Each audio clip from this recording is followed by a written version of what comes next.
So what was, just for reference, what was that meal plan? Like if you had to break it down, what was it? It's like, what was it? 3 meals, you know, breakfast, lunch, dinner, with like a snack in between each one. Mm-hmm. So like breakfast, like 2 bits of toast with a bit of peanut butter and stuff. That's nothing. Yeah, no. I'm on like 8 Weetabix now, yeah. Yeah, my mate Lloyd does that. He has Weetabix for breakfast religiously every day. Last to be done. Yeah. So it was breakfast, lunch, dinner, toast, peanut butter. Nothing like. What was that? What was the snacks and the lunch? Like fruit on a bag of crisps or something like that, which is nothing for a boy as well. Matthew's just annoyed because his snack is just lettuce. That's all he's allowed is lettuce. I don't actually like crisps. He's like, I tell you what, I'll have chicken rice. I'll put some lettuce on there, persuading himself. Does a fun thing.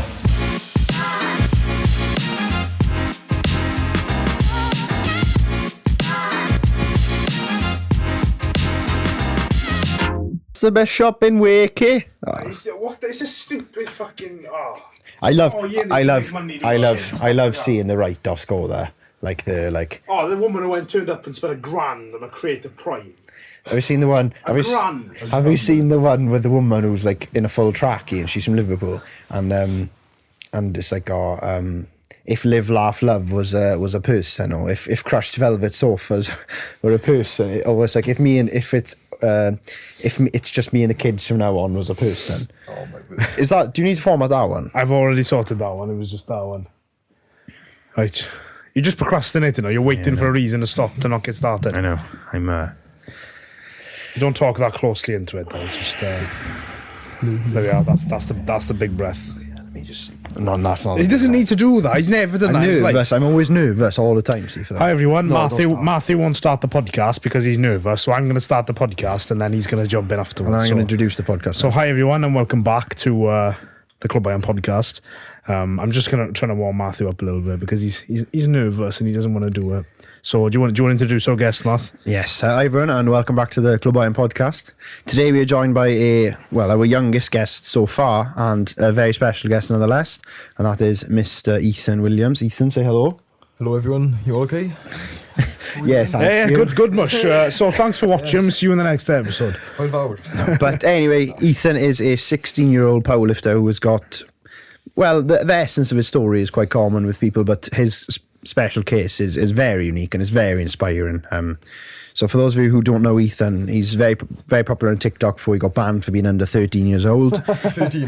He's also a very competitive powerlifter who's competed more times than Alex, and he's also competing this Saturday as the time this which I'm quite is. sour about, by the way, because I didn't manage to get into that comp and I was supposed to compete. But and we might be going as well. Yeah, we should be. We may or may not be going, but hopefully we can go down. We'll probably make a little vlog video. Buying a couple of Cube buns, buying some whiskey, and then watching the competition. Go in the shop for Ethan. Yeah, we'll go and buy cigars while you're lifting, and then we'll come back after you finish. Then. Oh yeah, tell me all about it. Yes. But anyway, Ethan. First off, let's talk about your story because it's inspiring, to be honest with you. I've seen photos, your TikToks that have been now stolen by a few people as well. So for those of you who don't know, Ethan, it was anorexic officially. Yeah. So you were officially anorexic, and then he turned it around, and he's gone from 49 kegs body weight to now 80 kilos. Is that correct? 80 kilos. So Ethan, do you want to start by telling everyone about that whole process because it's crazy, to be honest with you. Well, let's get into it. Thanks for the introduction. No worries. Yeah. Right. So it's all started back in the start of lockdown 2020. Obviously, prior to that, I was playing football, swimming, rugby every day. I had something on. From a really active lifestyle. Like everything being taken away in the space of like a week or something. Was it that quick then? That quick it was. Oh, because of lockdown. Everything went, yeah. Then, because my dad, he loves his training, he does. He has like the weights in the garage and stuff like that. So yeah. I thought I'd get into it because I was like 14 then or something. 14, so he said that's a good age for it. Yeah. So I started, the floor press, the lateral raises, all the fun stuff. On the mattress, like Alex not. Yeah. Out of context once again. Anyway, carry on. And just took a little love for it, I did. But then I got to a severe stage where I just tracked what I was eating. I was on around, I was like 5'8", I was quite a chunky boy, I was. And just stopped eating as much food. I was on like 800 calories a day. And fasted training. Oof. doing cardio with all the weights and stuff as well. You know, loads of them circuits, 5-minute ab workouts. Yeah. The how to build a back with your body weight. The cool workouts. Like Oh, that. yeah, But, you see them all the time. Not fun, No? but without any food as well. They were Yeah. terrible. That's mad. And, my parents caught on, they did. When I got to a stage where I finished my training session and I just blacked out. What, like just passed out? Yeah, went outside, just passed out basically. Shit. And took a good while to recuperate and stuff. So they then kept a close eye trying to like make me eat a bit more, but obviously being a teenager. But teenagers, and sorry to jump in there, but I'm surprised because I thought you would have gone the other way. Because a lot of teenagers would think, "All right, it's the bulk is on now. Yeah. So what I'm going to do? I'm going to eat more, not drop to 800 calories. I'm going to start eating more. I'm going to get big. Yeah. I'm going to show." Because when I was 14, I was probably one of the biggest people my age. I was the kind of like, I had a nickname Big Al. I know it sounds terrible, it's cringy, but I was I had bigger arms and everything than most other people my age. I would train. I can testify to that. And I liked the idea of being bigger. And when I was 14, I thought, right, we'll bulk, I'll eat more. And you can, because you're growing so quickly at that age. You can eat loads. I'm just surprised why you decided, like, why did you decide to drop your calories that low? Well, it's probably from, was it V-Shred and all them blokes? Oh, yeah. Like all them, they all six-pack and stuff. You have to cut out everything you eat. So you wanted that? You wanted to be the six-pack, I did. Yeah, so you wanted to be like a Hollister model. So you were, and just for context as well, you had a bit of fat on you at this point. So you weren't like skinny I was anyway. like a healthy kid. Yeah, like you should be. Yeah. So you went from healthy to unhealthy Severely underweight. to no. To no, yeah. So yeah, it just kept going worse and worse over lockdown, and it was like back in September when stuff's opened again. All right, okay. So I went back to school, September 2020. I was the skinniest kid in my year. I got called ET by someone again. That's harsh. My head was so big as well. Probably because a lot of people hadn't seen you probably. Months, like, And then you go in and it's like, what's happened? Yeah. Like literally. Yeah, because obviously COVID was a terrible time for everyone, myself included. There was nothing to do. There was no, everything was banned. You couldn't go see your friends outside. It was so stupid. Especially for us, having trained in gyms for a couple of years, and that was a big part of our lives. You probably didn't have a gym membership before that, did you? Never. No. Yeah, because for us, we noticed and I was a power lifter before I was fighting, lockdown. yeah. So I was lifting, weights, like considerable amounts of weights, considerable, before lockdown. And then when lockdown came, all I could afford to buy was 2 10-kilo dumbbells. Yeah. You can imagine now going into lockdown, having to try and figure it out. It was impossible. There were boys that I knew powerlifting, buying Alico sets and everything. I was like, I haven't got like a couple of grand to do that. Anyway, I'm going off track, so I want to get back to so yeah, you went back to school. What happened then? Well, my parents came up to me like full on for a conversation, and then I admitted I need help. I said straight. That's good, I think, yeah. Because people, especially boys, I find they don't want to talk about their issues. 100%, yeah. That's what a lot of us struggle with. Not to each other anyway. I mean, we did a podcast, literally last podcast, where we were talking about masculinity and on all that stuff. And you shouldn't really share your problems with everyone. Because then, it's not really the best thing to do, but I'm pretty sure you probably have close friends who you could speak to this about, and I think it's important that you obviously spoke to them and your parents and stuff. So you spoke to your parents, and you obviously identified a need for change. So what happens after that? Yeah. They admitted me to see a psychiatrist, right? And just went from there really. They luckily there's usually like a big waiting list for them, but out of nowhere they had a spot for me straight away. So obviously, we went straight into it, and they gave me a meal plan, but because they've never had a teenage boy there. They always had like the teenage girl, so it's considerably less calories than I should be having. And you should have been on, 3 times that. So what was, just for reference, what was that meal plan? Like, if you had to break it down, what was it? It's like, what was it? 3 meals, breakfast, lunch, dinner, like a snack in between each one. So like breakfast, like 2 bits of toast with bit of peanut butter and stuff. That's nothing. Yeah, no. I'm on like 8 Weetabix now. Yeah. My mate Lloyd does that. He has Weetabix for breakfast religiously every day. That's to be done. Yeah. So it was breakfast, lunch, dinner, toast, peanut butter. Nothing like. What was that? What was the snacks and the lunch? Were, like fruit on a bag of crisps or something like that, which is nothing for a boy as well. Matthew's just annoyed because his snack is just lettuce. That's all he's allowed is lettuce. I don't actually like crisps. He's like, I tell you what, I'll have chicken rice. I'll put some lettuce on there, persuading himself that that's a fun thing to do. But yeah, I can't, so what was the lunch and the dinner like then? It was same. It's like basically a portion of whatever mum cooks or something. 80 grams So of carbs. you weren't admitted, as in you didn't have 24-hour supervision in a hospital environment, did you? I did for a while. But, So you were being fed and monitored constantly there. well, from when I got admitted first to see a psychiatrist, I was with them for like a good few months, from September till around the end of January. It was my birthday, and that's when things took a massive toll. Where I would sneakily exercise. I was doing like bloody squat jumps. So you weren't allowed to exercise? weren't allowed to exercise. Yeah, but there's something we've skipped here. Like, did you even think? Because obviously you wouldn't have done any of that if you thought it was going to mess your body up big time. Did you even think that any of this was a problem? Did you think what I'm doing is actually probably helping me? Yeah, I did. I thought everything was gonna help me and like keep me fit and stuff, but not eating just ruins you. Like honestly, you must feel it. You know, for like a day or something. Well, I don't know if you've seen myself and Alex. Can I just stop for a second? Can you pull the mic down? It's just covering your face. Just like pull the whole thing down a little bit. Just push it down. There we go. Oh, yeah. Gotta be harsh with it. Like. Yeah, it can be quite stiff. That's that sound there. It was covering your face.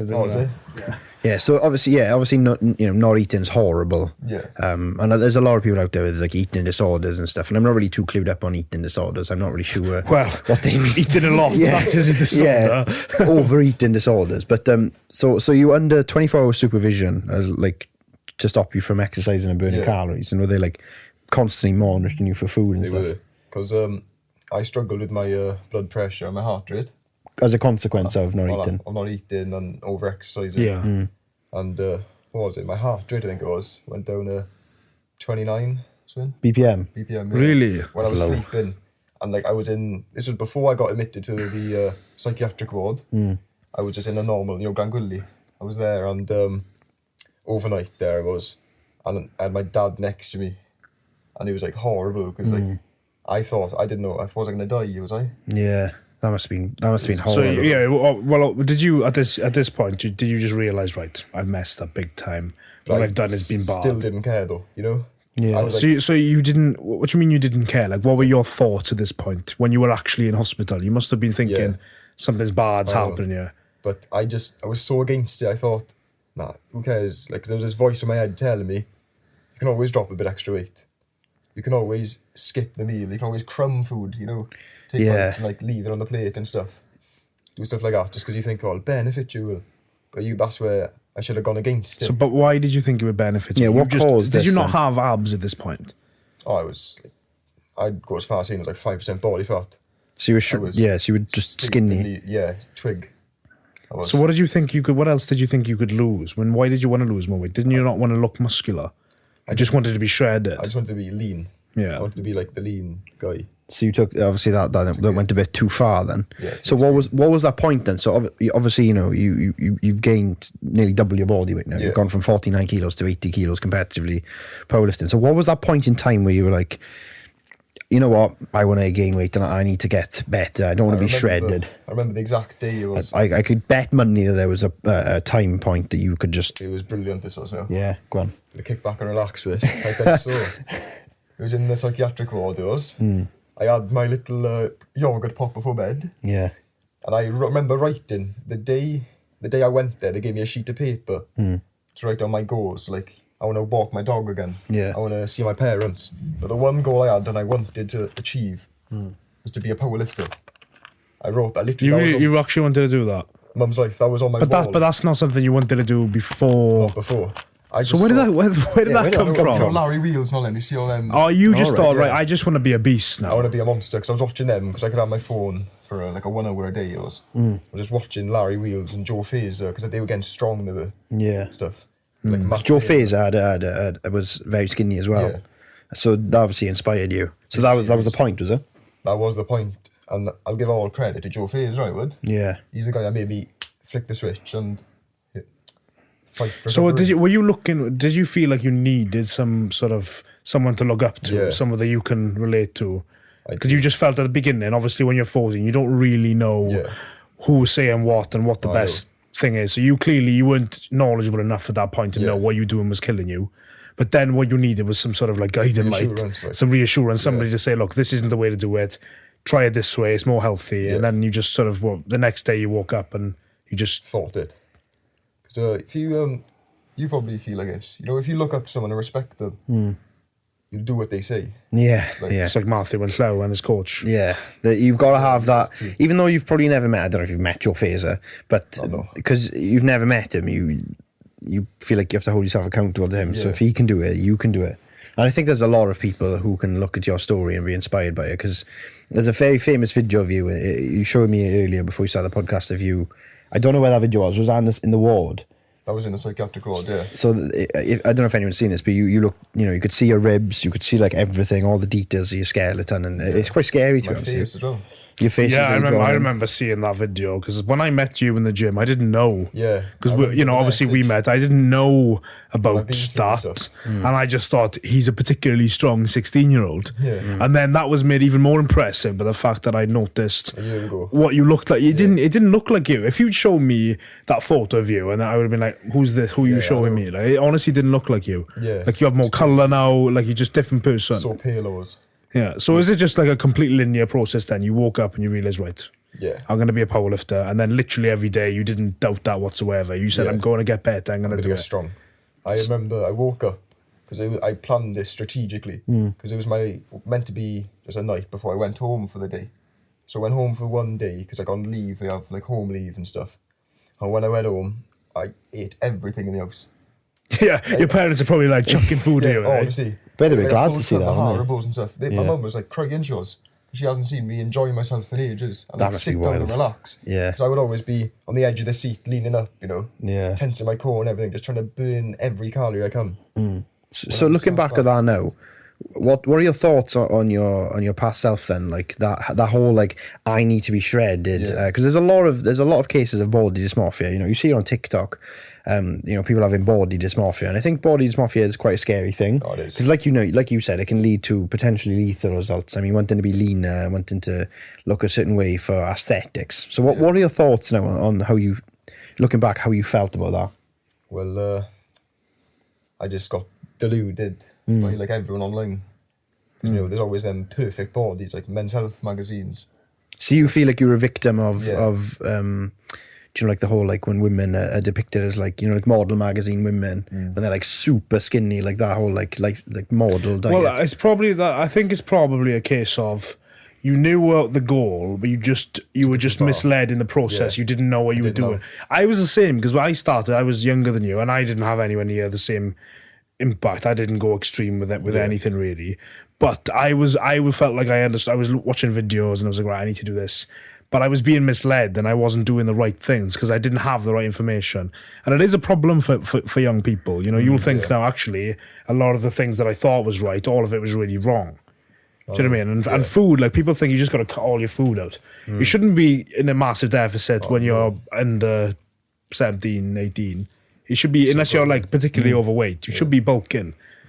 You know, I've been bulking for 21 years. You know, I'm going strong. 21-year off season. Yeah. So you went home that night then, and you were saying you were going down through the Haribo's and stuff. So what was the next day like? You know, like day one of your transformation from that. The next day, same thing again. You know, basically, probably I think I had a full box of Weetabix really. Is it? A full sleeve and just one go, just scoffing everything I could.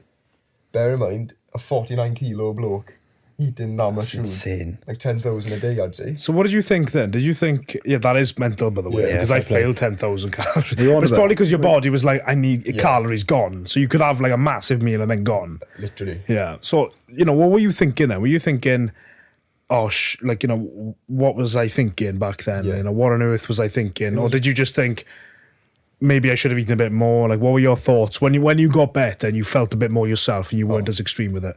My thoughts were still uncomfortable, like thinking, why am I doing this? Like I feel chubby. So you did doubt yourself then. Maybe you shouldn't have been like, doing that. You could see like the bit of face fat coming in, the gut fat. Oh, I'm a king of face fat. Embrace it. Anyway, sorry, I'm interrupting you. But that's the thing that like kind of demotivated me a bit. But I thought to myself, I'm killing myself if I don't eat.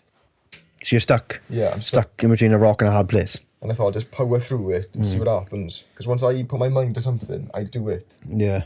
Like Good. I get fixated with everything, really. Training. But that's a really, really good thing. You'll notice as you get older as well. That would be good because I'm the same. It doesn't matter what it is. Like I'll go, full speed and everything, but it is also quite dangerous. It is. Because you can get into really unhealthy habits. Like if you started drinking heavily, that could be another problem. Because people with that sort of mentality, I'm the same. Yeah. Like Addictive those are the sort of people who become drug addicts. Those are the sort of people who become alcoholics. If you don't channel it into something positive, there is a risk that you can do something quite dangerous. Oh, I know. Like start really spiraling into something because you're so extreme. You can't just do half a job. You got to. Why would I slowly decrease calories? Why don't I just cut it all out now and then become shredded next week? So I think That's the mentality, and you can't stop yourself. Is that how you feel with everything? Yeah. Where did that come from then? Like that addictive? Because some people can identify it. I think it's when I was a kid. Like I was always fixated on cars. I loved cars, and then I found wrestling, like WWE and stuff. Yeah. I switched that. I cut out cars all the time. WWE, then football. Yes. Rugby, like that. So you're constantly jumping from one thing to another. That's what it was, I think. And Yeah. it's stuck with me ever since. So then it was becoming shredded in your eyes, yeah. which was obviously quite dangerous. And now it's powerlifting. So what was the journey? Like, where did that come from? Where did that? I'm still trying to figure out where that with Larry Wheels. Because you were there 49 kilos and you wanted to be a powerlifter. Yeah. Like that must have been like when you were sat there. You must have realised that's a mountain to climb. Oh, I know. Because powerlifting training is not easy. It's heavy, it's hard, and it's constant. Well, you've avoided it. You don't even do any bar. But I'm not interested in powerlifting. No, that's true. I see Larry Wheels and it's impressive, but I don't. That doesn't interest me. I like fighting and the art of that. But what was that mountain like? Because obviously, you had to nearly double your body weight to compete, really. And you spoke off air about this. You plan to double your body weight because you want to be nearly 93 kilograms, which is nearly double your body weight. Easily done for you, I think. And you're still 16 as well. So where did that come from then? Like, that you wanted to go from here to here, so it must have been very difficult mentally. Yeah.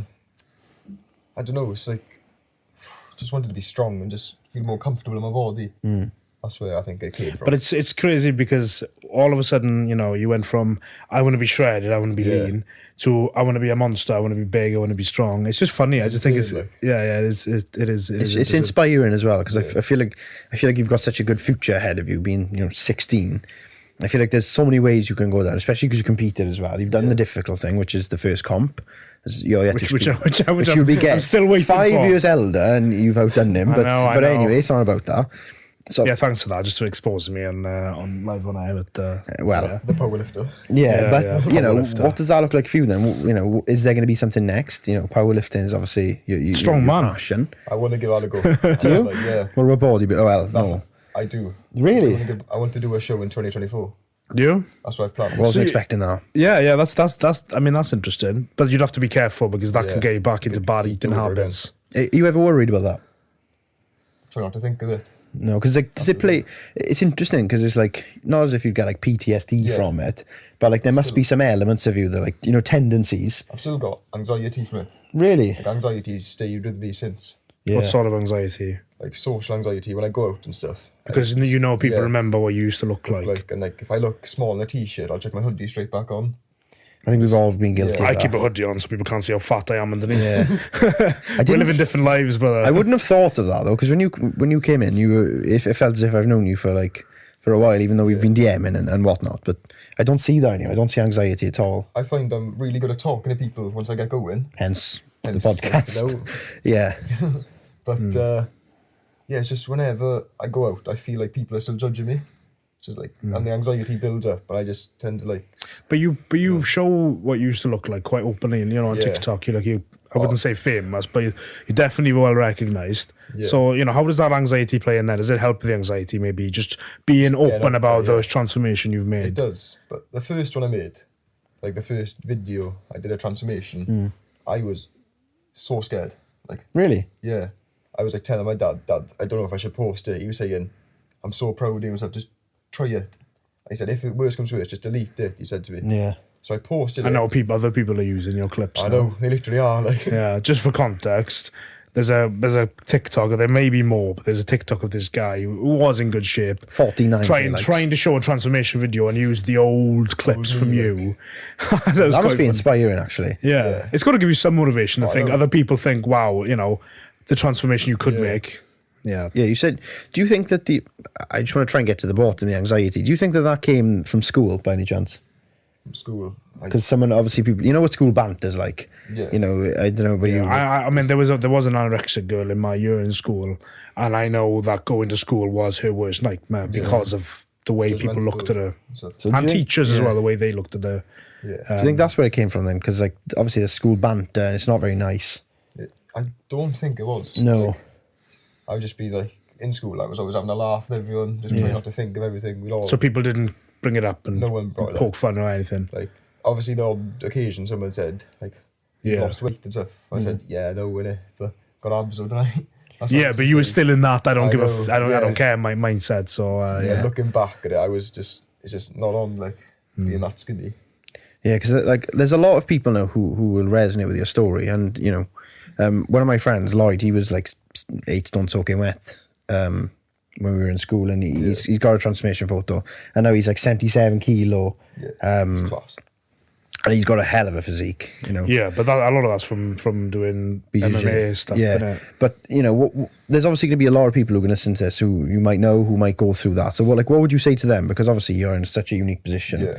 Going through what you went through. I mean, I don't think I've ever heard of anyone being admitted to hospital through not eating or having any disorder. The second that I saw that clip, by the way, after I met you the first time, I immediately texted Martha saying I want him on the podcast. And this was ages ago, straight away.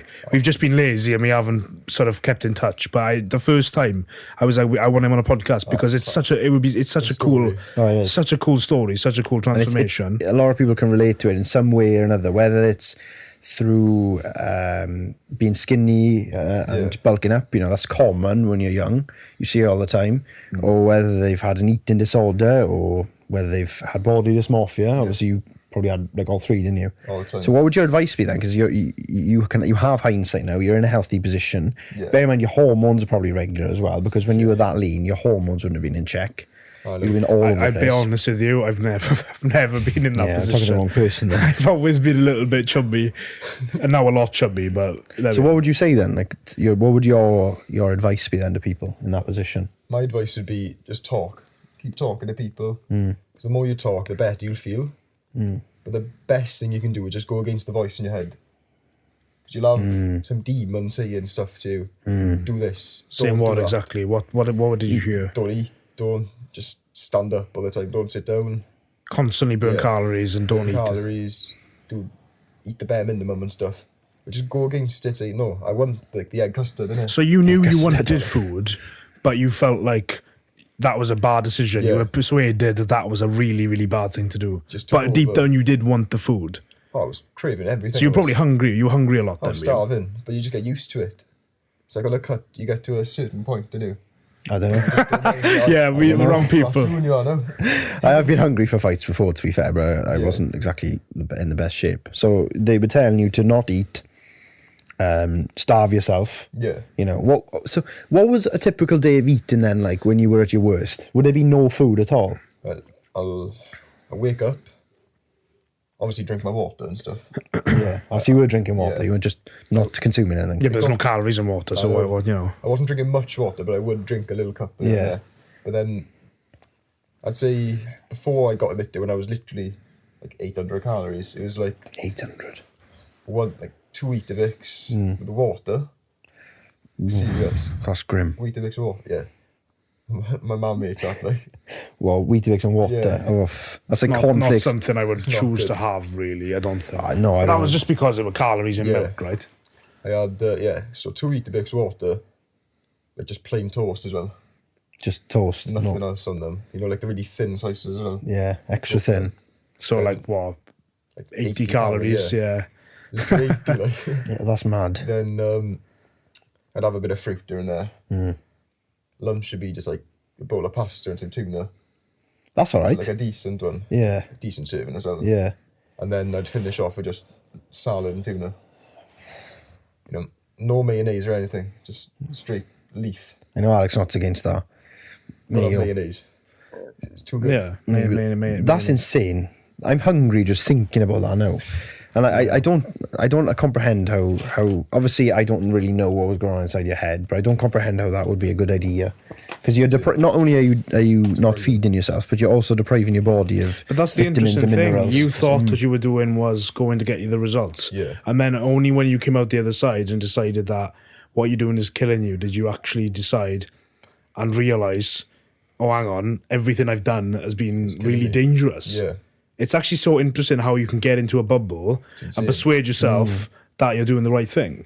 It's insane. I mean, especially when you're young, because I obviously, I know what sort of navigating physique was like when I was younger, and it is difficult. You get swayed anywhere. All you need is one person to say, try this. You just need someone to look up to, and if they say try this, you'll try anything. Yeah. If somebody said take this powder, I would have taken anything.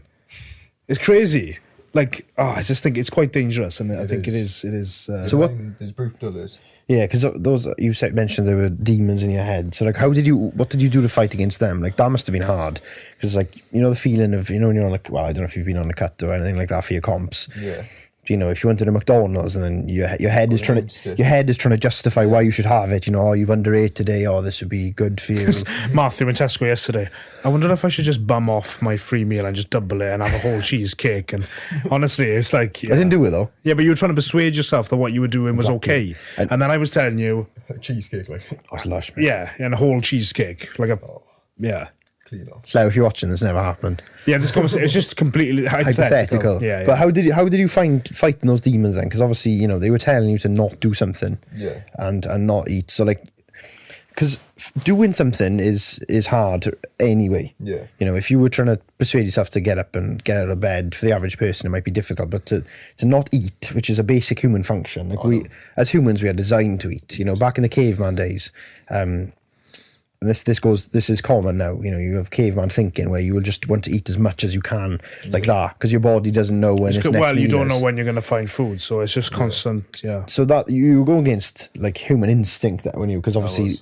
So how did you do that? Like, how did you not do that? Magic, like. Because you must have like rationalized it somehow, like in your brain. I suppose your body adapts to what it's put under, really, innit? Like if you went from, if you went back to eating 800 calories a day now, you'd probably like feel crap. I wouldn't be able to maintain it. Yeah. No. And was it a slow process then? Did you just slowly cut things out? I just dropped everything. Really. Dropped everything. Yeah. Straight away. Yeah. Yeah, especially with the extra exercise you were doing. It was probably just crazy. I think I have some days saved on my phone as well. What, as in? The calories from like a couple of years ago. Can you get them up? Of course I wouldn't mind seeing them. Yeah, because that is an accurate time representation of him. Like he can tell us some recollection of memory, but when it's actually on the phone. Obviously, MyFitnessPal won't let me on there though. Why? Because you're too young. Don't worry about it. We can grab it later. Sorry. Oh, he's got it. Fat secret I'm on. What's that? Fat secret. What's that? Plug gym pin whilst you're there as well. Yeah. No. 10% off. Ethan Wills 10. We haven't even got a discount code, bro. I know. That's how amateur we are. We don't even have a discount code. But yeah. Should be around there somewhere, I think. Oh, that's 20. There's got to be a D in it. Yeah, like 1,200 and stuff. Right, let me have a look at this. That's a literal D. Press the... Oh, to give you the meals. Yeah, go just like that. Okay, so breakfast, 192 calories. Asda wheat biscuits, 2 biscuits, 42 grams. Not even wheat, the Bix. Oh. British raspberries. Also, don't shop in Asda because they'll kick you out. Yeah, the Matrix will come for you. Cowbell semi-skim milk, 97 mil. That's like that much. I had milk that day, see. Shot of milk for breakfast. Not even that, like half a shot of milk. You like to drink it. No lunch. Dinner. Oh, right, I don't add anything. Well, just click that. Just press the one, yeah. Dinner. Ooh, Marks and Spencer's microwave whole grain rice. 2 half You just packs. so you're having cheap. You can't. I'm sorry. You can't go to Mark. This is. 100 gram of garden peas frozen. I know someone who loves garden peas. Cooked broccoli from frozen. But there we are. John West tuna chunks, and then we've got snacks then. Oh, John West. Oh, so you go for the nice tuna. Yeah. Pink lady apples, organic porridge oats. I like porridge. Organic, posh. Protein Dynamix 100% whey, and Asda banana. Yeah. That's insane. That's probably not my worst one as well. 62. Yeah, that doesn't seem, well, if you're exercising, you're obviously burning like 1,000 calories more than you need. 86 grams of protein. That's insane. So 1.2k hours. That was a high day that was for me. That's like a bikini. That's like a female bikini diet, like at the peak of prep, maybe a bit lower. You're very familiar with that sort of diet, you? I've listened to multiple podcasts with that diet, and I've done it myself, obviously. Yeah, well, because he's got the bikini, the female body. The X tape. But that's insane. Like, Yeah. I just want to know how you rationalise that. Like, It is hard to get around it. I mean, do you get people comprehend it. asking you often then, like, what? You must get a lot of questions about I've everything. had loads on my Instagram. Yeah. Because, like, you know, TikTok is gone. So Yeah, you've gone big on TikTok. So have you actually, your account's gone on TikTok then, is it? disappeared, yeah. What, because you're under 13? Yeah. Because they thought you were under I'm 13. It's crazy. It just doesn't make sense. It's quite funny, actually. I can't wrap my head. It's around annoying, this. though. Like, how many followers did you have on that? 43k. That's annoying because, Just helping people as well, like, you know. that's the thing, see, and that's why this Really? podcast will be Yeah, free helpful. ones. So you've started designing programs now as well. Yeah, I'm not qualified to. I can't charge them, but Well, I mean, I could have. yeah, people with less integrity would charge. What, you mean just probably. general Yeah, like nutrition? a lower program. Oh, like a normal, diet tips, not meal plans, because I physically can't do that. Well, you're probably in a better position than most 16-year-olds to give diet tips. Yeah, Or how not to do things. Yeah, because sometimes it's, well, you've learned the hard way Yeah. of what to do, what not to do when it comes to food. My rule was always more is more. More is less is more. More is everything. Eat more, do Just more. more food is always the motto for me. Because I just wanted a bulk, and that's why it's cool. It's it's fun strange. as well. You feel so good in your sessions, do you? Well, when you You're bulk. bulking, Yeah, like when I'm cutting, it's just like cramp everywhere, and It's boring as well. yeah, not fun at all. Yeah, so how did the powerlifting journey start then? Because obviously you've competed once. Yeah. You've got another comp this Saturday, actually, which we've already spoke about.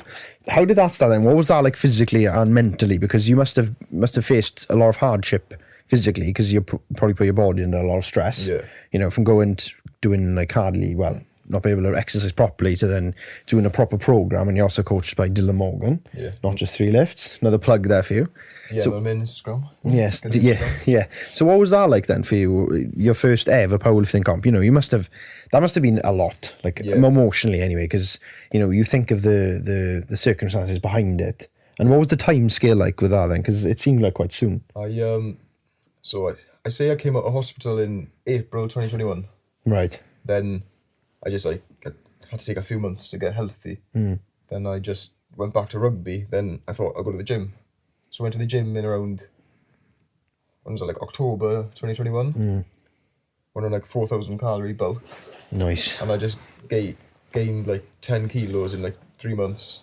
Oof, that's I quite was good. dumbbell pressing the. So you weren't 36s on my on a second month. you weren't That's on a powerlifting split at that point then. Nah, You I just having a laugh, like enjoying the gym training again. hard as well. And my technique was terrible, but So is this the first time really that you had sort of weight training where you weren't ridiculously depleted? it was, yeah. Yeah, because before you started training, when you said during lockdown, you Yeah. were just doing sports. Yeah. In terms, you didn't actually have a gym membership and do No, I didn't, gym no. training. So really, this is the first time you realise what gym Started. training is supposed to be like and how it's yeah. supposed to feel. I was so good though. I can imagine. That first pump. That First ever pump. Bench PR as well. Was there what do you have? 62.5. That's all right. It's all right for the First first bench PR. So what was it like then, signing up for that gym membership? Because that must have been like, you know, to regular people now, having a gym membership is a chore. Yeah. I know some people that have memberships and it's a waste of their money because they don't go to the gym, and it's like, you know, it's not a big thing. But people don't understand that must have been massive for you. Yeah. And I bet you your parents were like, They were nervous. were they nervous? They were like thinking maybe I'll, Realise, go back to it, relapse and yeah. stuff. But I knew I wouldn't. Like, Why was that then? What made you so sure that you wouldn't? because I was already so deep into recovery. I was like, I had a healthy body weight and I was eating well. I was enjoying life, and I thought, You came back to yourself and then Yeah. realised, it's the realisation probably that Yeah. what I was doing was, you felt crap physically, you must have felt horrible. yeah. Like, I can't even imagine how horrible that would have been. Could you even go for a walk? Oh no. Like literally, it was too risky. It was. What? Because you were so like, You just pass out? No. Because you must have been My heart iron was deficient. Deficient. Yeah, just a little bit of iron deficiency. That's it. Yeah. So what was that moment then, like when you signed the gym membership and you joined? That must be nice for you. It was good. Yeah. What did I do for my first session? Chest and back, or something like that. Oh God, I would have spent the whole day there probably. Yeah, It's that's nice to get back into something like that. It's the same feeling we had when the gyms opened back up after lockdown. Yeah. Went to the gym, didn't know what to do. I was like, Just do everything. I've got access to this now instead of just 2 10-kilo dumbbells in a garage. yeah, because that must have been a lot for you as well. Because it's like new environment. You must have felt some level of anxiety going to the gym because it's a public place, and some people don't like going out to the gym because they think it's a judgmental sort of zone when it's completely the opposite. So what was going through your head mentally then when you went into the gym and you started doing chest and back? Like were you just like, oh my God, everyone's going to look at me, everyone's going to think I'm skinny?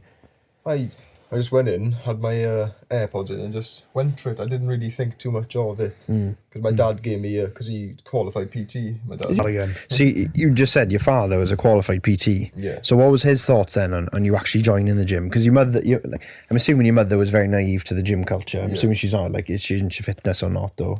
Not really, no. So she's obviously naive. Like my mum's quite naive to fitness and. Well, she yeah, goes my to the gym mother's the same. themselves. She doesn't understand. She doesn't understand why I spend so much time in the gym yet I'm still fat.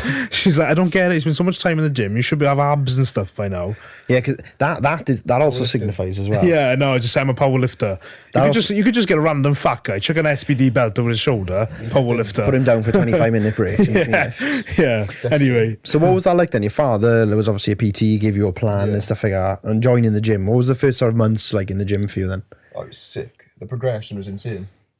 Yeah, because you went from nothing to... Yeah, I remember starting like the 12-kilo dumbbells on dumbbell press. By December, I was doing like 32s. Nearly triple. Yeah, in literally like 3 months. Which I don't know how though.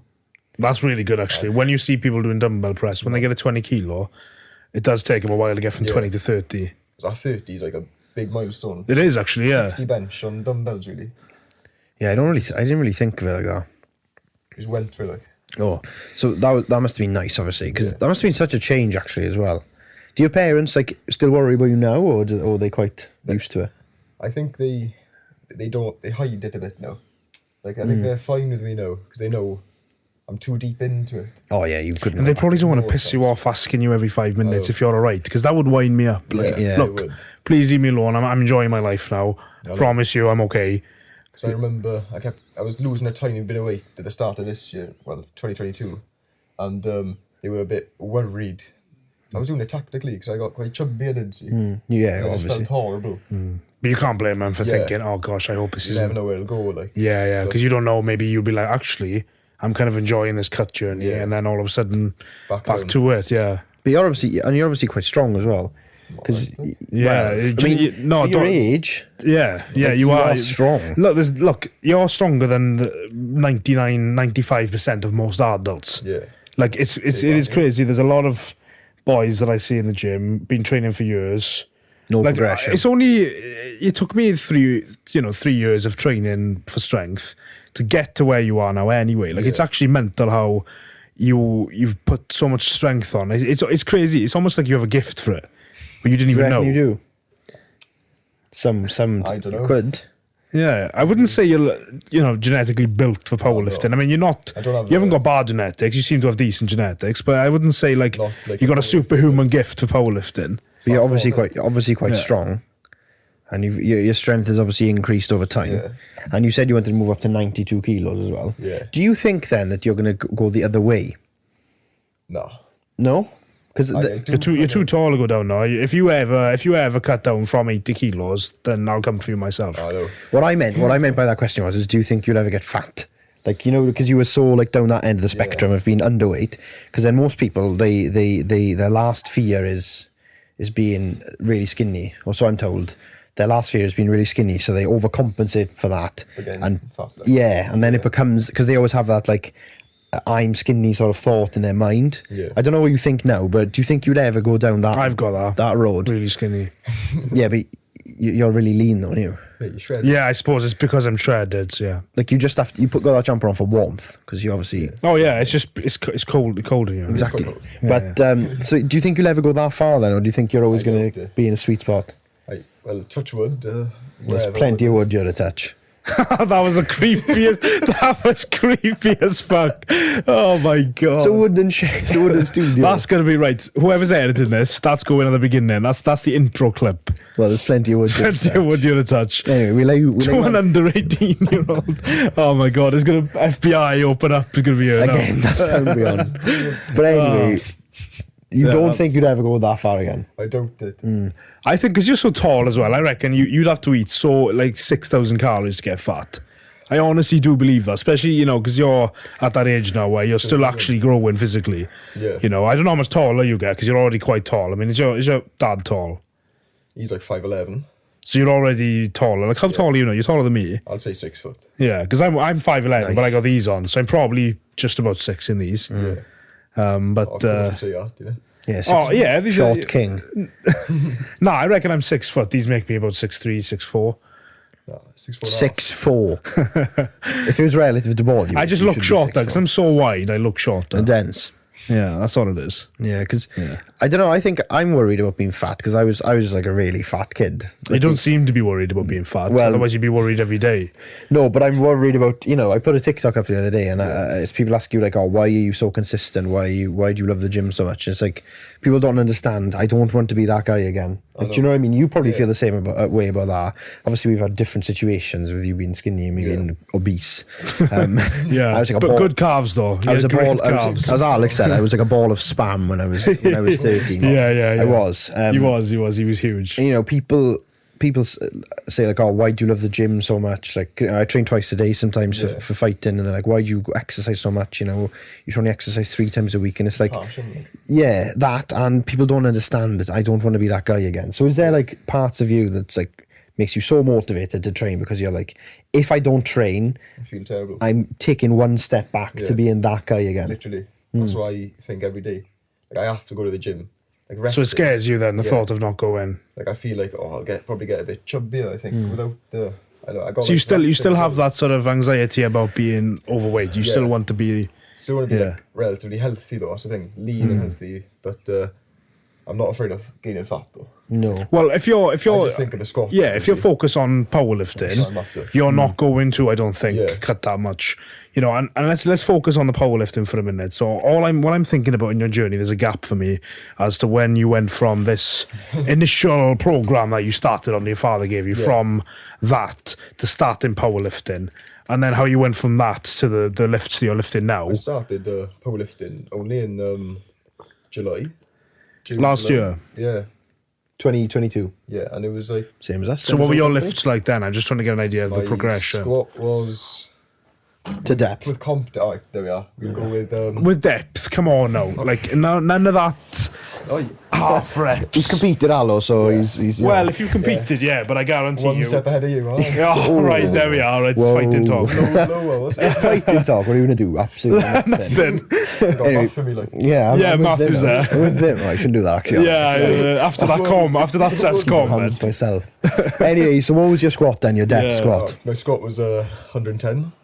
That's still a good squat. I know people that can't Well, squat that's a great squat, considering that, you weren't really... I was just hack squatter. Like, hack It's not a bad way to go. And you had a good access to an incredible hack squat as well. did.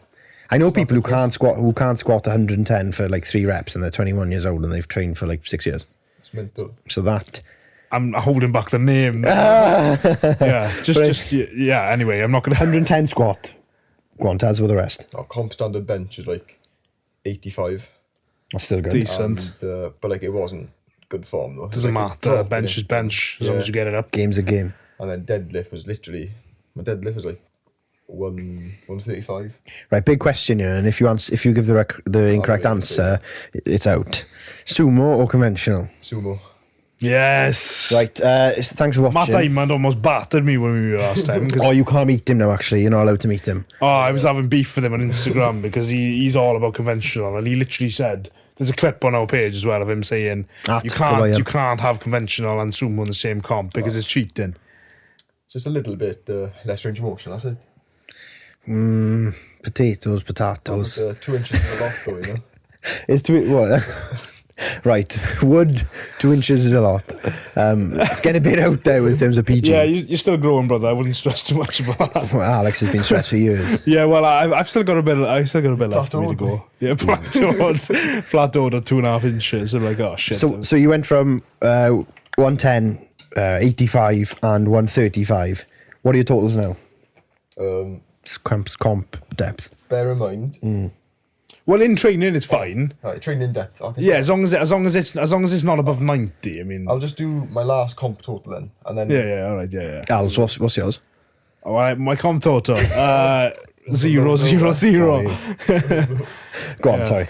Like, in comp, I had 150 squat. Shit. And it's from July to September, which is alright. Yeah. And bench was 92. And a half, obviously. That's really good. I keep forgetting you're 16 as well. That's really good because that's sub-junior as well. Yeah, and then deadlift was 170. Yeah. 170 deadlift. So that's probably quite competitive then, because you were sub-junior. Were you like actually competitive, or were you just like not? I wanted to get everything done. Like, just wanted to get a total. You didn't care about placement. Yeah. I was just thinking, because sub-junior, unless you're like superhuman, because there are some that'll be doing it for a couple of years. It's insane. It is crazy. Like that Anthony Vella, he when he competed sub-junior at 17, he was squatting 250, 260, something like that. It's not 260, it was like 240, 250, but it was crazy. It's crazy weight. For sub-junior. Under 18. Though. Yeah, for the children's category. Yeah. Got someone you should look up. You know Simon Peterson? He's from like in Europe. Yes. Oh my word, he's a year older than me, I think. So 17. 17. He benches like 170. And he's 93 kilo body weight. Oh no, it makes me sad to think that I've been training for 9 years. You haven't competed, or yeah, but I haven't been trying to compete for 9 years. That's dedication to not competing. If I've managed to do that, that's willpower to I know. to not put yourself in a good I've just been position. a bit of a shithouse, to be honest, and I've kind of gone, I can't compete.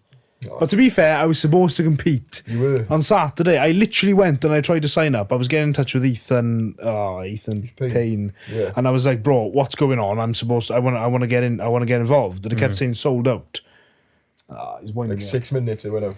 Well, yeah, I was quarter of an hour afterwards. I thought, there's a couple of people who signed up, maybe. Yeah. And he said, they told me, to be fair, Nathan Williams told me. Nathan Williams? Yeah. Small Nathan Williams. He said, you got to get in quick because it'll sell out straight away. But I'm sure I didn't even see a notification. Just happened, like. I just looked online. I was looking, and all of a sudden it was gone. Yeah. So that's annoying. Anyway, So what are your about me, you know? Yeah. What are your thoughts then going into comps? Because that's throwing yourself in the deep end then. Because competing in anything, whether it's clay shooting or badminton or all the really important things in life. Yeah, it takes a certain kind of character to compete, and I respect the fact that you've actually competed in powerlifting, because people train powerlifting for like X amount of years. Don't compete. He's talking about me. No, I'm not. So what went through your head then? Like, did you do powerlifting and compete as a way to ensure that you did not regress? I just did it because I thought. Well, you said you committed to it, said I'm going to be a powerlifter, and you did. Fun, Yeah. But good. No, I'm looking at my numbers from today. Like, going into this comp, I know I'm going to blow last one apart. Oh, 100%. Because you're going to be sub-junior this year and next year. Yeah. So this In the year... 93s. Yeah, you will, yeah, as 93. Yeah, I reckon you could get competitive next year. Wheels, maybe. You could, yeah, you definitely could if you keep at it. Who knows? You know. Yeah, I reckon you could. You do. Especially now that you're coached properly. Yeah. I mean, I don't know what your coaching's been like in the past. Did you start with a coach initially when you powerlifted? But I wanted. You just RP 10s or every day? All the time, maximum. But since last comp, the numbers have changed like mad. I went from like 150 squat to around 170. Yeah. Good. And then my bench is up 110. Yeah. And my deadlift's 180. But did you find that... It's good deadlift. Yeah, one piece of advice I'd give to people on making progression in the gym is actually lowering the amount that you lift. Yeah. I found that not lifting anywhere near your max is always the way to get... Like, if I push my RPs and I think, I could do 200 squat, but then I might push that above 8, or I could do a 190 and I'll keep that below 8. Yeah. I'd rather go below, because then my fatigue will be less, and it'll you know, I find with young people between 16 and 18, Ego. always maxing out every session maxing out. Worm Chad. And I've always found, like, if you actually committed yourself to bringing it down below your max and only maxing out once every few months, you'd honestly get way stronger. You would. Yeah. It's mental how that works. I mean, And you have to drop your ego for that as well. but I didn't. Do you know, when I was 16, right? I was an absolute knob. I'm a kind gentleman, you know, calm and you know, Respectful, self-aware, humble. All of those things people think of me now.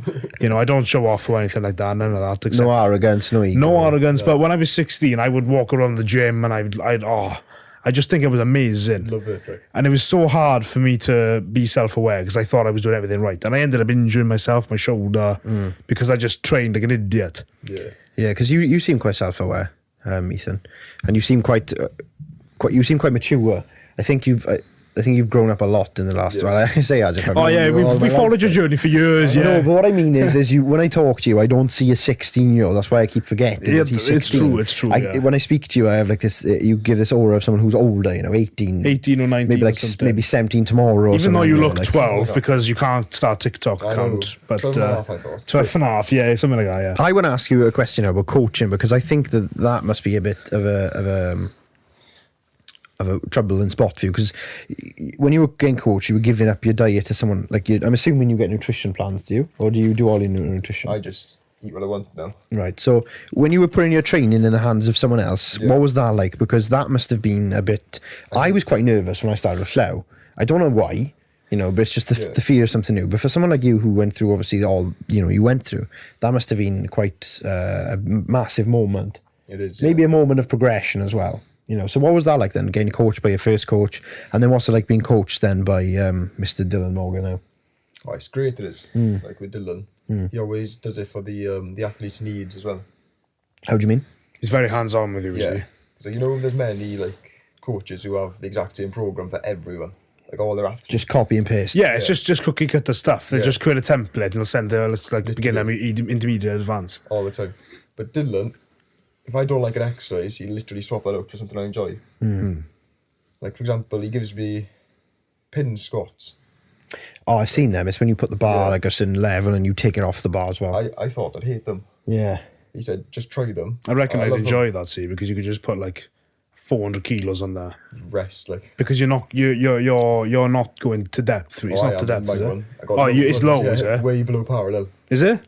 So you're going really down and really up. It's horrible. We've got like a Matthew depth on squat there. Well, that's why I had a similar thing. I remember Anton giving me box squats, and I would use there's two planks of wood in PB. Oh yeah. So I used to use them, and that was well below 90 for me. It was practically on the floor, and I'd never hit depth really. I never used to. And he used to give me that. I didn't even have a comp squat because he said you're not doing comp squat until you're hitting depth. So he'd be like, right, do box squat. So I did box squat, sets of 3.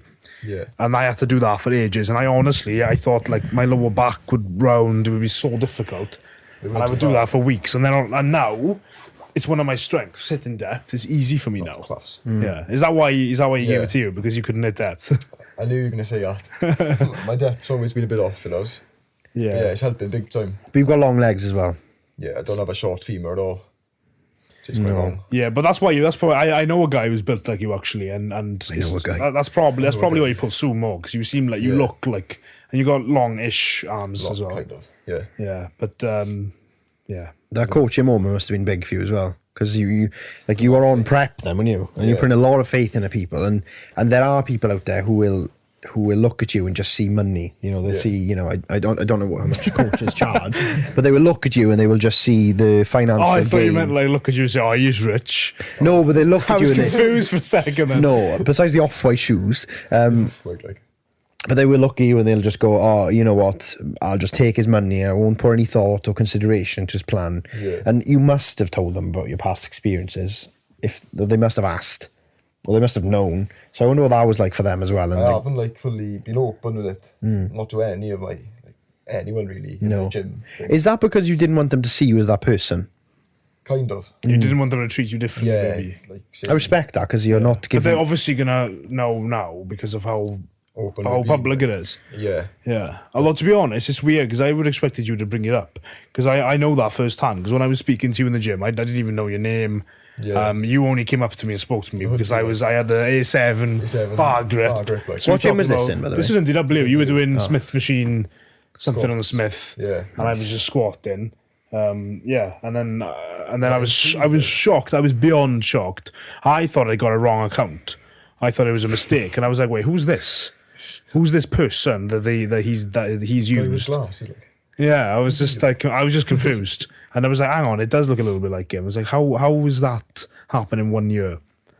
Honestly, I thought it was a steroid transformation. Definitely not natty. It's good though that I respect that you don't use that as an excuse. No, you didn't immediately run in and say, "Oh, but you should have seen me a year ago." Because there are some people who would. There are some people who would use that excuse and be like, I haven't done this because I was skinny and anorexic and I had all these, disorders. Well, not disorders. But as a result issues. of that, you've achieved more than most 16-year-olds would have. I don't know any 16-year-olds that can squat as much as you or bench as much as you. It's crazy. The squat is really impressive. I know, and I don't think people grasp the gravity of your situation either. Because I've never been, clearly I've never been, 49 kilos. And I think that's really respectable. I don't even think I was born at 49 kilos. I think I was heavier. 50 kilos. Probably. Maybe. But like the gravity of the situation is misunderstood here, and there's a lot of effort that's gone into making you like this, because you've got you've got good sized legs, you've got a jumper on so I can't see your chest, but you're not exactly. I'm gonna have to separate you two. Well, no, I'm just telling you how it is, and it's good that when I look at you, you could not see any signs of someone who has had that past. That's true. And you look physically so different as well because you're 80 odd kilo now. Yeah, healthy. Yeah, it's like, I don't know, it's insane. It's insane to think that you were like that as well. I could never imagine you like that. And the fame must come in there as well. I mean, what's that like, having people, obviously? I mean, it'll help a lot of people, so it's good that you're doing that. But, what's it like, with all the people that know you, what do they sort of say? Obviously you're quite big on social media because of it. The people who I'm mates with, they don't look at me different at all. So they say Ethan is. But, when I'm out or something, I have the odd person here and there saying, "Oh, you're from TikTok, you are." Yeah. Do you? Yeah, which is quite cool, it is. Yeah. Do you get people messaging you saying, "Oh, this has helped me a lot"? Yeah, I got loads of messages. Is it? How does that make you feel then? Because we've had a few people. We've had. I've just had death threats. Yeah, but you've also had Matthew's had respect. You've also had people come up to you and said that our podcast has helped them mentally and physically as well. Bar. You didn't have to say that, but so what is that like then? Seeing that you've made a difference to people, because I'm pretty sure you wouldn't wish that your situation on anyone. Yeah. So what has that been like then, having those people let you know that you've helped them a lot? Just really hits home, innit? Makes you think, wow. Yeah.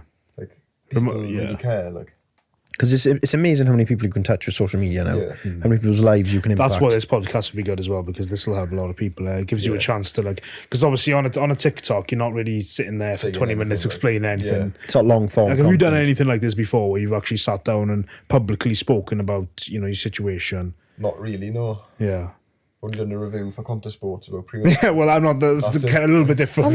Yeah. Because I've seen you. Are you still sponsored by them, or you were?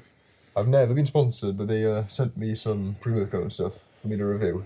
So you've gone now from being underweight, obviously anorexic or whatnot, to being sent pre-workouts and being sponsored by Gym Pin and being recognised in the streets. Well, I'm assuming it was the streets. In the streets. Yeah. So that must be crazy, because we haven't had any affiliations or anything yet. We've been approached about it, but we've said no to it. But that must be a real hit home moment. Yeah.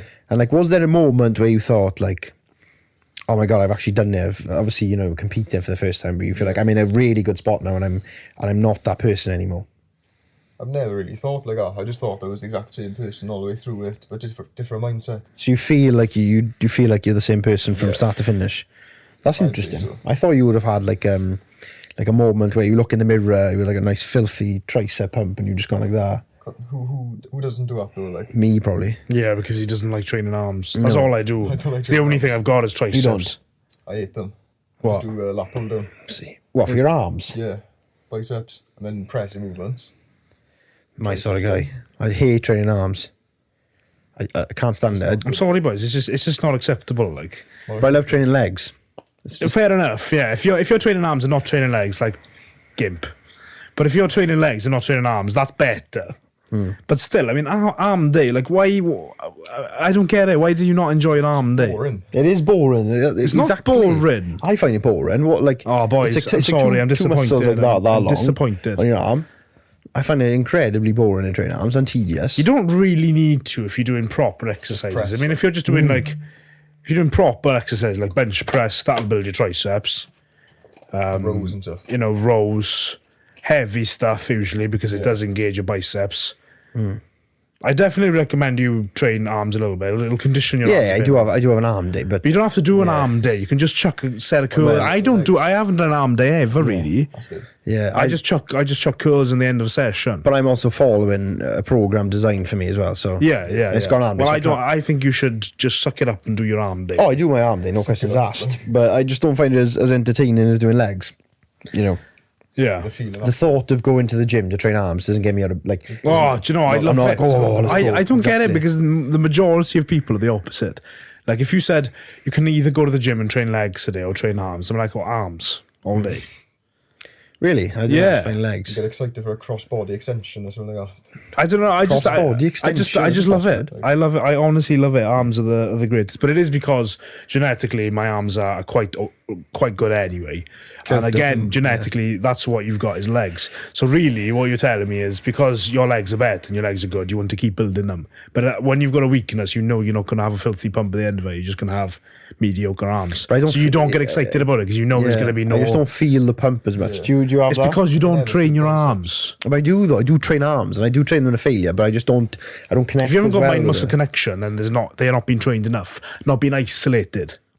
I do have mind muscle connection with them. It's just I don't feel like like that intense rush of blood. But arms is the blown great. air You can get the and greatest pump in arms. Oh, boys, I'm gonna have to take you through an arm. I'm stressed. You know, you've stressed me out. I just don't like training arms. Oh, we're going off topic a bit now. We're gonna Arms, right. like- Comment below if you want to see a Clwb an arm day. Feature Alex not 8 hours long. 8-hour arm And you can workout. get The three of involved as us. well. No, If I have to go through it, you have to go through it as well. You two Yeah. Which I think is fair. But you said earlier you wanted to compete in bodybuilding. Yeah. That's interesting. I find that because bodybuilding is notorious for creating disorders. yes, Not just eating creating them, making them worse as well. eating disorders, bringing them out back from Back from the back, dead. back from the dead. From the dead. Claire was spoken with this. He also mentioned a lady called Miss Danny Bosworth, who is the flourishing competitor who works with people, I believe, like post sort of bodybuilding. Helping women Yeah. get from competitive bodybuilding back to normal life again. Yeah, so are you worried that it's going to accentuate your or bring out your disorder again? Because is it a disorder? Can I call it that? It is, yeah. So okay, I just wanted to check. I just don't want to be offensive to you. So we spoke on the Slough podcast about that, and I just want to know: are you a bit worried about that? Because you are gonna have to get like shredded, No, I know, yeah. and you're gonna have to eat like Oh, like- you're gonna have to eat like I don't even know. I 1.5 or something like that. yeah. As long as you're coached and you just do what they say and you don't sort of stray away from it. Yeah. But do you think that Probably be fine. extremist mindset will come out again? Because that obviously was a very extreme Probably will. mindset. I'd say it will. Yeah. But But you've got more I've knowledge got all now, the though. tools to cope with it, though. So what has been the biggest tool then to cope with it?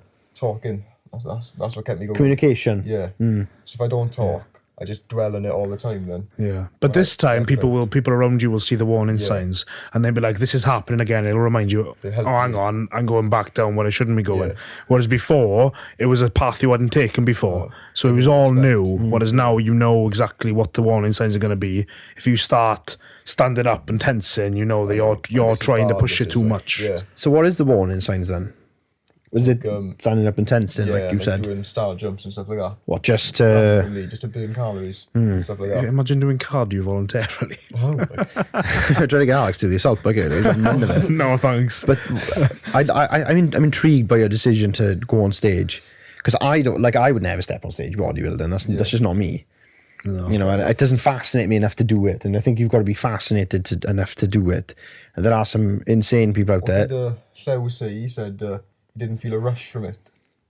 When he- Yeah, Well, he talked There's a about lot the more, fact yeah. that there was not what he was expecting. Yeah. The culture was not what he was he expecting. had bad experiences as well. Well, yeah, that's what he was talking about. He said he didn't enjoy, even after he won a show. He was like, Didn't feel like, oh, it's not what he wanted anymore. He didn't like the level of sacrifice, which sounds controversial, and a lot of people would be like, oh, he didn't have it in him, and he spoke about that, but he just talked about it being too isolated, and I don't want to put words in his mouth because I'm paraphrasing, but he just said the culture wasn't what he wanted. It wasn't quite the way he expected it to be, I don't think. I personally don't think I would do it. I wouldn't do it because I'd get more of a gratification from a practical sport. It's not is it a sport if because you're training for aesthetics, you're not training for the use of that training. So there's no practical use of the training apart from flexing on stage. And that doesn't make me that excited. Like even BJJ, that's something I would never think that I would ever do. However, as I said earlier off camera and before we started, I can see myself plowing into that because I'm like you in the sense that I'm extreme. Yeah. And I could go and I could be an alcoholic and go to the pub all the time. But if I didn't go to the gym, by the way, I probably would do that. Yeah. But I reckon I could literally go multiple times a week and dedicate myself to it, like you did, and like you will probably get back into. I think I could do that because I feel like there's a huge reward for it. And do you know what I like about it? The fact that it takes years of dedication to get one step further. Yeah. And I think that I'm like, oh, bring it on then. Let me try and get to that and then show that I'm capable of that mastery. When I was doing Aikido back in the day when I was 8, I went up 3 belts for showing up. Yeah, we had this conversation in the car. It does take that addictive mindset, I think, to do that. And obviously, Mike, another question I asked you is because you're 16, well, 17 tomorrow. You haven't even cracked the age yet of going out drinking. I know. Are you worried now that you are going to completely fall off track now with lifting and going out drinking because of the novelty? Going out drinking, sorry. Are you worried that you're going to just go off track of competing, training, enjoying yourself, and you're just going to go down the whole like going out drinking route and just becoming like another NPC character in the gym? Because I don't want that for you because you've come far. I'm speaking about that like I'm we'll be watching you. Yeah, just remember that we are watching you. If you're gonna drink, make sure you get in touch with us. We'll walk you through it. We're under our supervision, but that sounds really condescending. But are you worried? Are you worried that you're going to go down that route? Because a lot of people are, and it would be easy for you to go down that route because, people love nightclub, and I don't understand why, but people love clubs, they love pubs, and they love drinking. So, stop looking at me again. So honestly, this has been this is unacceptable. We're going to have words after this. I've been absolutely roasted. What are you going to do with it? I'm going to do nothing. There we are then. Have that. But anyway, back to my question. Are you worried that you're going to go down that route and sort of get addicted to that because of your personality? Not at all. No? Why is that? I'm too addicted to training as well. I can't not go. Like this tape a week can be bloody horrible. Yeah, but you're nearly 17 tomorrow. We're acting like you wouldn't be able to go out drinking now if you wanted to. There are boys that going out drinking now. If that was something you wanted to do, you probably would have done it already. It's not like you wait till you're 18. Who waits till they're 18 if they want to do that? But I didn't wait till 18 because I was interested in it. You were 11, weren't you? Yeah. No, that was a bit of an exaggeration. I was 13. I was 12, actually. I was 12. But you sound a lot like me when you say that because I'm that sort of person now who, if I don't go to the gym, I don't know if you feel like this. Well, you probably do. Yeah, but you were fat, so you didn't have any friends. No, but right now. Oh, sorry. If you don't go, he's trying to get points on the board now. Yeah, you've roasted me all day. It's not fair. It's like 10-0, yeah. But are you sorry, what was I on about? Are you putting me off? I'm sorry, you were talking about him being the same as you. Yes, you seem like you're the same sort of person as me, where I feel empty if I don't go to the gym. And that's all I care about. Are you like that at all? And not empty of food though. No, God, no, absolutely not. Full of food. And not cheesecake from Tesco. Oh, you should have seen him yesterday. There were tears I had to wipe away yesterday. No, but you pulled it from him. Yeah, it was harsh. And then he left it in the car. No, you didn't. You took it out. But anyway, back to the point. Do you feel empty without the gym? And on rest days, do you just feel like crap? Because I do. I feel terrible. I did. Like a walk doesn't do it at all. Yeah. So you are obsessed with this now then? Yeah. It's not such a bad thing. If you plow your energy and time into it, you could, and you're already at a point now where you could potentially become elite level within a year or two. Yeah. Once you become junior, you'll have to kind of graft again. Yeah. But if you keep pushing from sub junior, that's a regret that it's not a regret because I didn't think of it back then. Yeah. But I kind of wish, because I've only got this year and next year to compete as junior, and then I'm open. I don't know if I want to compete in the open category. I'm not going to. Even now, I wouldn't even be competitive at 83 now. I don't think. And that's the thing. I think if I'd started powerlifting and done that consistently from when I was your age, I think I'd achieve big things now. You can just live vicariously through Ethan now. Yeah. So you now have the pressure of getting Arnott's dreams now. Yeah, you have to do my dreams for me now. Yeah. So what are your future plans then with powerlifting? You mentioned you want to be 93. Yeah. Which I think I think you should definitely. I think you'd fill out quite well. That's 100% something you should do. Maybe do it straight away. You could bulk up easily. I mean, you know to bulk up now. It's going to be easy, so easy. So what's after that then? So 93. 105, obviously. What? So you're going to? You could. I mean, you're taller than me. You could potentially do it in a couple of years. I want to compete in the World Championships. I know it sounds ambitious, and people will don't say that. It doesn't sound ambitious. You're going to do it. Yeah. You should get in touch with. I know you're coached by Dylan. I'm not asking you to change coaches, but Duan can definitely. He knows a lot of sub juniors competed at Worlds. He definitely walk you through it. Oh, that'd be great. He'll definitely have a chat with you. He's very hard to get hold of, and he's French. You can't understand it, but once you get past that, he's a very nice guy. He'll definitely walk you through that because he went to Worlds. He was 3rd bronze medalist in under 74. Crazy numbers. And do you know what? He's only been powerlifting 3 years. He's only been powerlifting 3 years. Was he was on the podcast when he was. Yeah, we did a podcast with him. Yeah. He said, he went to like his uni gym or something, and he was like really strong. Oh yeah. Yeah, he realised he was strong, and he just started at UCL when he went to uni. And then he was like, "Oh, I could do this," and now all of a sudden he's squatting. He squatted yesterday 227.5 for 8. Which is insane. It is insane. He moved up a weight category now. He's 83 now. When he competed at Worlds, he was under 74. Hitting 260 squat. I know. It's and do you know what? When you see him in person as well, because I was squatting next to him, I'm about twice the size of him. I am physically much bigger than him. And he's there, and he's got 4 reds and a green on there, and I'm here with 3 reds, and I'm not even hitting depth.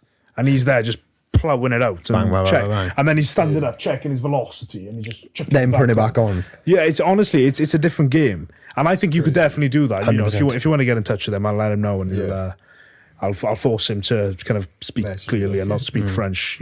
So you want to go to the Worlds? So what else then do you want? Because you've said that you're a person who jumps from things to things. It was football and it was rugby, and then it was whatnot. So you want to get to the Worlds? Strong man. I'm calling it now. Strong man. What would the ideal next 2 years look like for you? Next 2 years. So 18th birthday, or 19th birthday in this case. Next 2 years, do one international competition. That's the goal. Even Commonwealth, give that a go. But the one goal I have in the next 5 years, just to make that jump. Okay. I want to get the 105 kilo squat world record. See, you want to be 105 kilos. I want the world record. And you want to squat a world record. 5 years. Right, so that's the end of your junior career then. So you'd have to do that within 5 years. Just for reference, what is the world record? 7 years I got. 23, oh yeah, isn't it? fucking hell. What's the record? I don't. 332 and a half. Oh, 7 years. Is it? It's not 7 years. 22. So 6 years. I'll have the whole year when I'm 20. You'd have the whole year, yeah. So 6 6 years, yeah. That's I think you can do that. I think it's a big goal, but you're already proven to be already really good at powerlifting. Like, I'm actually not where I'd like to be. Yeah. So I don't think I'm going to be hitting world records. Although if I tell myself that, I probably won't lie. But you will do it. But you seem to be quite. You seem to be quite sure of yourself, and you want to. So you've already told us 105. Well. So you're going to be 105 then. One day I will. Yeah. Probably. Imagine you were 105. Have you told Dylan these goals? Well, no, you have. I told him about the world, so I want to do that one day. He's probably sitting there like 105. What's he said about that then? He's saying I can do it. I got potential and stuff. As a sub junior, you want to do that, is it? Or as junior? Junior, I want to be in 105. Sub junior, maybe 93. But fill out 83 first, that's the goal. Yeah. I don't want to rush it too much. Yeah, well, you don't need to rush it. I mean, because that's an extreme thing in itself. If you start getting really, really big, you'll do what I've done, and you'll put like we've done. You'll bulk quickly, but you won't bulk lean. Yeah. You know, I think you should stay not lean, but you should stay a little bit lean, slowly. because that can mess you up as well. And then when you're forced to go into a deep cut, it can bring things back. You know what I mean? You'll have marginal gains over time. So so tell me about other things then. Like, what else do you actually want to do? Because you're only 16. Like, what do you actually want to do in life? Apart from like powerlifting and stuff like that. Just go to gym, like. Just go gym full time. No, I wouldn't do I'd love to do that, but you could maybe be a coach or something. I think a nutritionist. I like. Yeah, that would be very poetic. I think. I do like that. Yeah, because I got a passion for that as well now. Yeah. From what I've been through. So what are your goals? How are you going to achieve that then? Because that would be that's very poetic. You've gone from being what you were to being a qualified nutritionist, which seems crazy. I think when you speak out loud, but it makes sense though. Yeah, very realistic. Who else understands? Because even somebody who looks at the nutrition and understands the science, they don't know the psychology. They've been through it, some of them. They can't. I mean, I don't understand the psychology. I understand nutrition. You know, maybe probably just as well as you, maybe even better. But do I understand the psychology? That gives you a huge advantage over me, and you actually understand what it's like to eat certain amounts. Because you can always learn nutritional facts. You can't learn. You can learn the facts. You can't psychology. learn. You're not going to put yourself into that position deliberately. No. So how are you going to achieve that then? What are you going to do? How are you going to get there then? Uni? Well, yeah, that's what I was thinking. Uni. I'm doing sports science now. In college? Yeah, college. So hopefully pass that and go. Who knows, wherever it takes me, like. Yeah, because I think that's there's so many avenues to go down now because you've got experience with an extremity. Yeah. You've also got powerlifting as well, so you can potentially become a powerlifting coach if you make it to the world. If you go to uni as well, you can join powerlifting club and become a committee member. Yeah. Oh, nice. I think that'd be good for you as well. That's always good. That's a really good way to. That's a really good way to learn sort of managing. Because I was the president of my powerlifting club and I've never competed. You don't actually need to be that. It depends where you go. The powerlifting club in my uni wasn't the best. That's why I managed to get the top position. Yeah. But you could go like Swansea, for example. That's where Dylan goes. That's where a lot of the people who train at PB, they all go there. Yeah. So that's a sort of extra incentive as well. You can go and pursue powerlifting more as a community then created for you. Yeah. You know, instead of just trying to go to the world stage and find, the elite level, you can get other people involved and that's always a good idea. Yeah. So what are your goals this weekend then? So you got a comp Saturday. What are you looking for? I couldn't tell you, can I? Look, well, the goal is to get the 93 kilo British qualifying total. This weekend? Yeah. As an 83, so I can get both of them done then. So what's that then? Sorry, 93 kilo. 93 is 457.5 as a total. British subdued. So you have to get that then to then qualify, right? Which is, I think it's doable. Yeah. Oh yeah. What, 475 kilos? Yeah, you'll do that. What's that divided by 3? Like. Well, it's like. It's like 180, 100. Something like that, yeah. That would be one split or any other split. You'd probably do over 100 kilo bench, and you'd probably do maybe lower squat, higher dead, maybe. Yeah, we'll see. I reckon you do it. So that's your goal. That's your goal. That's the goal. Yeah, and then I think you can do that. What's after that then? What's the year look like for you? Because we are only in January. I think I'm going to take a bit of an off season for a while. Just build up some body weight. I think I'm going to do that, take an off season from competitive powerlifting. A couple of years. Been a busy year. Very busy year. Oh, the two of you, between you, honestly. It's good you're roasting or not. There's someone holding him accountable. Yes, someone needs to. It's good. But yes, you were saying off season now. Yeah. After this, bit of bodybuilding training, maybe a couple of sessions with us, maybe in PB. Yeah, there's no reason why you shouldn't just get high volume now and just build. You said you like that, didn't you? High volume. I love high volume. Like set to 10 on squats. 10 times 10. Isn't that Tom Platz's? Tom Platz, like 10 sets of 5 to 20 reps. That's buzzing. It's like once every 2 weeks he did it though. Yeah. It's enough volume for a month, like. You think of it. Yeah, probably. Volume for an entire season for me. Yeah, literally. Well, if that exists. Honestly. I'm too quick with it today. But so you want to go to a long off season, bulk, sorry. Yeah. There's no bloody competitions to do, I'll tell you that much. So you might as well just. What, is it seasonal in powerlifting then? No, well, not really. 3 Welsh comps a year. Yeah. The first one that I couldn't do because you had to be invited. Yeah. And then there was this one, the novice comp, which I couldn't do because Sort of. you decided to apply instead. I know. So you had the last ticket over Alex. No? Yeah, I reckon you did see. I reckon it's your fault that I If did. you'd have gone to the website. Yeah, you just waited. Yeah. But yeah, I so don't what's know. the other one? There's one more you said. Welsh champs. Is that, have you, May. are you going to do that? No. So you're Skip that. when's the British then? Sorry, just for reference. There's a British in It's in. April. I think is it? I think the UK's are in UK nationals are in June. Is it June or is it April? There's one in April. I think there's a few of them though. I think. I think there's one in June, which is the UK nationals. Antoine wants me to do that next year. Go there next see, year. innit? The 83s as well. Me as 83. Oh, you're gonna do it, are you? Yeah, no, you should go.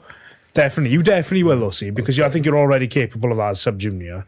But no, I mean, it's difficult, and this is a bit of a criticism, not that necessarily a Welsh powerlifting, but there's not enough competitions. I wanted to compete, and now I'm thinking, right, I can't compete because a lot of them are either unis. If you go on the British Powerlifting website now and find a competition that you're eligible to do, 3-4 months. Yeah, I know. So I'm waiting now until after UK Nationals when everyone's not competing anymore and they're having a bit of an off season. Yeah. And then I'll be able to compete. In 5 months. I was supposed to compete this weekend and now I'm waiting 5 months. Yeah. Were you in deep in prep as well? No. No, I was to be honest, we only decided I was doing it 12 weeks. there wasn't even 12 weeks, it was about 8 weeks. How's that? 6 weeks out that you started. See, what, your first camp? No, this one. No, Oh, prep right. for this. But that's fine. I mean, you can. Antoine said 8 weeks is ideal. If you give me less than 8 weeks, you're struggling a little bit. But 8-week prep is fine. But then I got ill over Christmas, so I'm kind of glad I'm not competing because my lifts have gone down terribly. I haven't asked this question actually, and I don't know why, but what do your parents think about you powerlifting? It's quite expensive, it is. Well, The white light media pictures and stuff. whatever. Do you know what? White Light Meat, the pictures. Oh my God. insane. I remember Dylan's pictures. Antoine had some serious footage. You know, it's 3 white lights and they put them in the photos. Oh, It's so good. made, honestly, that's one of the reasons why I want to go and do a proper official comp so that I can have a proper picture. Yeah. Because it's just me in my suit at the moment. I want to get a nice action shot of me in a singlet. Yeah, so so besides being expensive, obviously, what do they think about the psychology of it? Because it is a lot. And do your parents come to your comps? Because my mum came to my first ever fight and I hated having on her. Yeah. Because I was I just want to get in the zone. I don't mind them coming. They enjoy it. They do. They like it. They do. Are they The coming Saturday? atmosphere. Are they coming Saturday to watch you? They are. Yeah. Nice. It's the parents. I remember my parents said they were going to come and watch my powerlifting comp, and my mother would be screaming. I know I could hear her. Now. Yeah. My father would just be there, Just clapping just sitting there. Yeah, whatever. What's going on? Ask him what's going on. Yeah. Yeah. Oh, I don't know. I suppose though. What was I going to say now? The parents are. Because I'm very addicted to it. If I have a bad session, the day's ruined. It affects your mood. Yeah, I get you. Day is done then. And I become a bit snappy and stuff. Yeah. I just don't want to do anything. But that shows a lot of passion as well. Yeah. If you don't get emotionally bothered by something, it shows that you don't care about it and you don't have passion for it. And it's obvious that your passion is in powerlifting and it's good.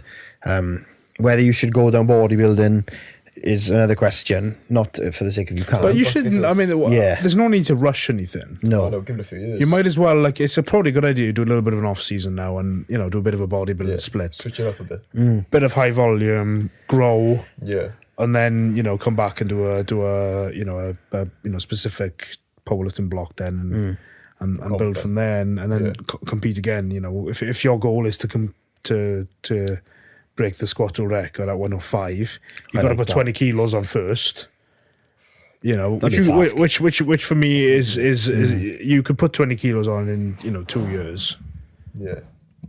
But would you put Muscle. Would you put 140 kilos in your squat in 2 years? I'm not sure you can. No.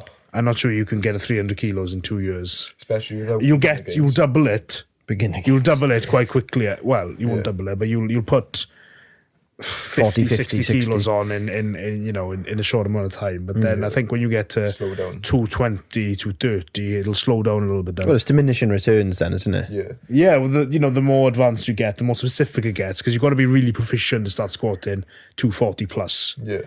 you know, and A 300 plus kilo squat is insane. yeah, That's like that's like 6 reds. Is it 6 reds? 320. Yeah, 6 reds is 320. that's a lot. 3 reds is 170. Yeah, and then 4 is 220, and then 5 is 270. 6 will be 320. Yeah. That's insane. Just scary. That'd be really good. That'd be really cool as well. Imagine if you squatted that now, and after speaking about it on this podcast like 6 years ago, and then Yeah, we'll use this clip.